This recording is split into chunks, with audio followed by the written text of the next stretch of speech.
বনমালী নাম রাখে বনের হরিণী ব্রজভূমির এক অল্প জানা কিন্তু অত্যন্ত সুন্দর গল্প, যেখানে বনমালী নামক এক গোপী কৃষ্ণের অনুরাগী হয়ে উঠেছিলেন।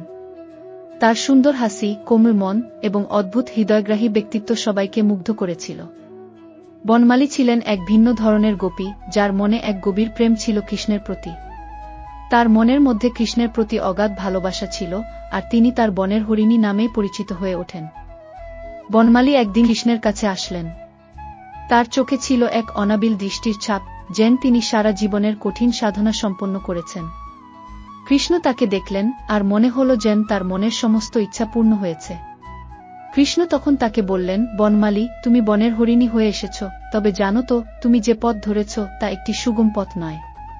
তোমার হৃদয় পরিশুদ্ধ হলে তুমি আমার কাছে আরও কাছাকাছি যেতে পারবে। বনমালী তাতে সায় দিলেন, আর কৃষ্ণের দৃষ্টিতে হারিয়ে গেলেন। কৃষ্ণের প্রতি তার প্রেম ছিল এত বিশাল যে তিনি এক মুহূর্তে কৃষ্ণের প্রতি আনুগত্য এবং বিশ্বাস স্থাপন করেছিলেন।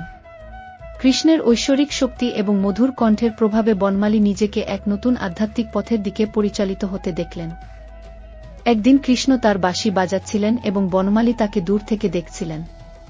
বনমালীর হৃদয়ে যেন কৃষ্ণের সুরে হারিয়ে গেলেন, আর মনে মনে তিনি বললেন, কৃষ্ণ, তুমি তো সারা জগতের আনন্দ, তুমি আমার হৃদয়ের একমাত্র বাসস্থান। বনমালী মনের মধ্যে এক গভীর শান্তি অনুভব করলেন, যেন তিনি কৃষ্ণের কাছে পৌঁছে গেছেন। তার সমস্ত পৃথিবী হয়ে উঠল কৃষ্ণময় এবং তার জীবন একটি সুন্দর নৃত্যের মতো হয়ে গেল।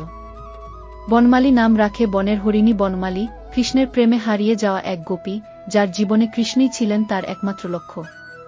কৃষ্ণের প্রতি আনুগত্য এবং প্রেমের গভীরতা তাকে আধ্যাত্মিক শান্তির পথে নিয়ে যায়। এই গল্পটি শেখায় যে সত্যিকারের প্রেম এবং বিশ্বাসের সাথে একত্রিত হলে আমরা ঈশ্বরের কাছে পৌঁছাতে পারি এবং এক চিরন্তন শান্তি এবং সুখ লাভ করতে পারি।